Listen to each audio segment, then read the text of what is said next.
We are following some breaking news now. Anthony Weiner, about Anthony Weiner, rather. Our New York station WCBS confirms that the former Democratic congressman will plead guilty in a sexting scandal. He's set to appear in a New York City courtroom today. So CBS News Justice reporter Paula Reid is following the very latest from Washington. So Paula, what can you tell us about what's unfolding right now?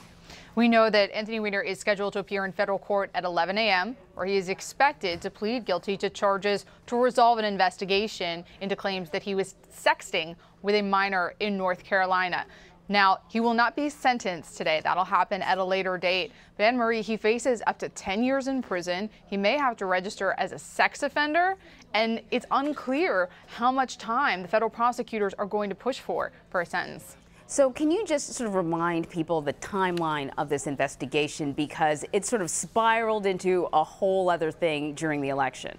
Yeah, I mean, that's certainly, it's almost an understatement, right? I mean, this investigation into sexting with a minor arguably impacted a presidential election, and also some people will argue the career of James Comey.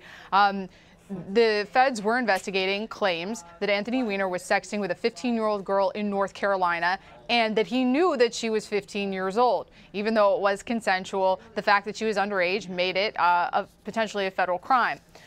During the course of this investigation, federal investigators recovered a laptop where they found some emails that were connected to Secretary Clinton's private server.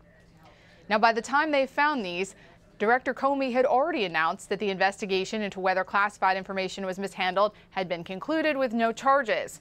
But this happened just weeks before the election was supposed to take place, and FBI Director Comey has testified. And Marie, when he got this news, he believed that he had an obligation to reveal to the American public that new emails connected to this investigation had been recovered, and that they would be examined as to whether or not they actually contained any classified information.